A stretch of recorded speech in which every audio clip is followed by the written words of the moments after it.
guys, it's Alanna and welcome back to my channel for another video. Now today I will be bearing all of my insecurities to you guys, so you better strap yourself in for a bumpy ride because I will be literally bearing my soul. This is something that I haven't spoken about online before. I haven't really said anything to you guys because it just feels really personal and really close to me, and I just did not feel comfortable sharing it. It's only now 5-6 years on now since kind of it all started that I felt like I could speak about it. So to give you a little bit of background, one of the main horse girl stereotypes, okay, is the horse girl that's obsessed with horses and she's got that waist long, shiny, thick hair that goes in that beautiful ponytail that streams down her back while she rides. And you know, I knew that was always something that I wasn't going to have. And I know already this sounds so shallow and superficial, but you know, for me personally, my hair is a big thing. I'm not going to speak for every girl, but I feel like that is pretty commonplace that a girl takes pride in her hair. And I'm sure many men do as well, actually. I don't want to be discriminatory here. Yeah, me and my hair, I do take pride in it, and I do want it to look nice whenever I'm out and about. But I knew that that image of the perfect horse girl that I had, the perfect equestrian that I had in my head, was never gonna be me. See, I'd always had fine hair as a child. No, it wasn't thin, but it was fine, and I knew it wasn't going to be really thick. It was only when I was really young that I was able to have you know, waist length hair, and that was mostly because my waist was about that long. Around the time of my mock GCSEs, I started to notice, and my mum did too, and others around me started to notice, that my hair was beginning to grow thinner and thinner and thinner. At first we put this down to stress, you know, mock GCSEs. I'm one of those people that do work myself up, you know, I do get myself stressed. I'm a champion procrastinator, that's what I do. However, I was still losing my hair. Even when I wasn't stressed, when it came to the summer after my GCSEs, my hair was still falling out, and you could start to begin to see loads of bald patches emerging. All along my parting was getting thinner and thinner and thinner, and my scalp was showing through. I'd go out and try and put my hair in a high ponytail, and I could look in the mirror and spot all the bald patches going down the side of my head. And as what was a 15-year-old girl that went to a 17-year-old girl, went to a 19-year-old girl, that was really hard to look in the mirror and actually hate what you saw. The very first time I filmed a TikTok, I was playing around wearing some gold riding breeches, and I'd put in a set of extensions for the very first time, and that was one of the first times that I felt confident in a while, like in a long time. I felt like me, I felt, you know, fancy. I had the long hair I'd always wanted, and it looked thick and healthy and cool, and I just felt great. And that was the very first TikTok that I filmed where I was in it as just me without a horse. I was wearing those. As time went on, my hair began to thin more and more and more, to the point where I was trying my absolute best to get into the doctors and see the dermatologists, which are the skin doctors. For those who don't know, they also do hair loss. I didn't know what was wrong with me. I didn't know what was happening. I didn't know if it was stress, if it was hormones. All I knew that as a teenage girl, I was going bald. At one point, we even put it down to the riding helmets. I mean, I do tend to ride for 2 hours, 5 days a week, and that is wearing a helmet constantly. However, I was losing hair around my face and along my parting, which isn't where a riding hat sits. And it got to the point where I didn't want any pictures taken unless I was wearing a riding hat. And that is one of the reasons why I've ended up with so many riding hats, because wearing a hat was the only time I started to feel a bit confident in myself, when I was taking pictures or going out and about.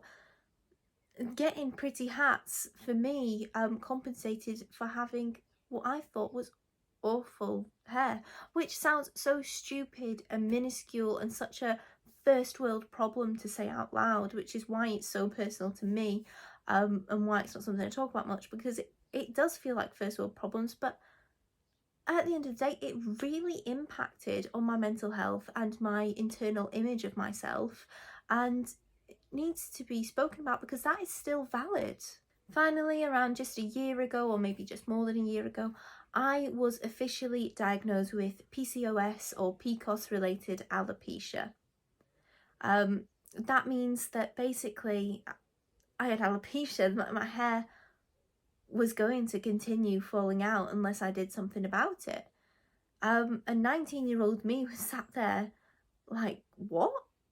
You tell an older man that he has alopecia.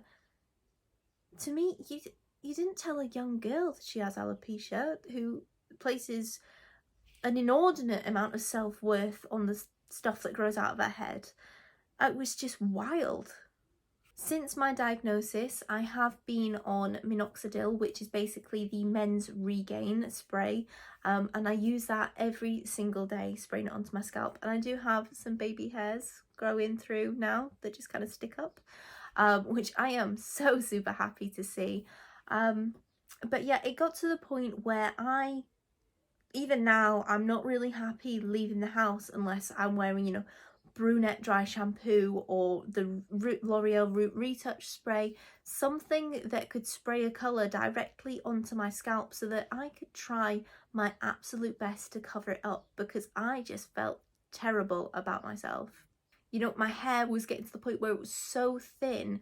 Even when I looked directly at the cameras, you could see my scalp through my hair. My hair was so thin, you could just see it. And it's one of those things where, you know, people have said to me, oh, well, you don't know it's there until you look for it. I looked for it and I didn't feel comfortable and I didn't like it. As time's gone on, my hair has started to steadily grow back a little bit using that regain, as I've just shown you my little baby hairs, and I've got really good at hiding it.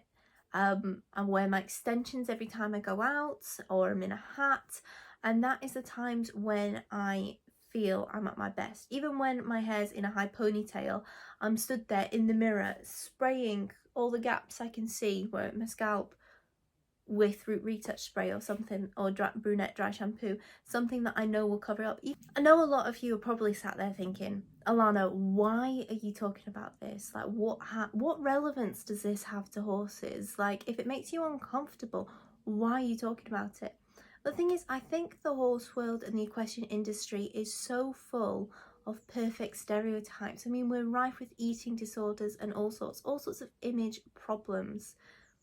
I think it's important for people to know that people like me who present themselves a specific way on social media, I mean, I've turned around to my mum and said, because my mum takes a lot of my pictures, in case any of you guys didn't know, I've turned around to my mum and said, I don't want to take any pictures unless I'm wearing my extensions. I do not feel good enough in pictures unless I'm wearing my extensions. And she's turned around and gone, right, next set of pictures we're doing, we're not wearing extensions, just so we can get that feeling out of you, Alanna. She's great. But I think it's really important to show that people like me who do present that certain image on social media are still struggling with things in the background, and it's not all as it seems on social media. There are so many young girls and young people in the world that are looking up to those on social media, those on the great equestrian stage, those on TV. It's important to know that you are not alone. People are going through huge struggles and little struggles, both of which are valid. Your feelings are never invalid. I mean, so I bet quite a few of you sat there thinking, Alanna, why are you being such a crybaby over your hair? Get over it. There are bigger problems in the world.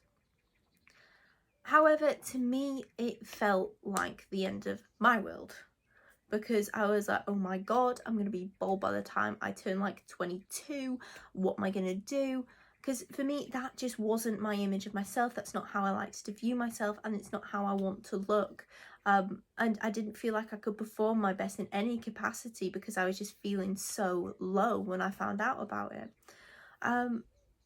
So yeah, this is why I think it's important to talk about, so that people know that their feelings aren't invalid, and that stuff is happening to other people that you don't know about. And I think it's a good message to always be kind, because at the end of the day, you don't know what's bubbling under the surface.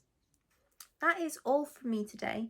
I hope you guys have enjoyed watching this video and have actually found it a bit insightful to see what is going on behind the scenes and see the person that is behind those pretty social media images.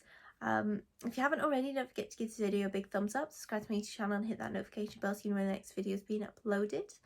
And so that is all. And until next time, guys, from me and all the horses, it is goodbye.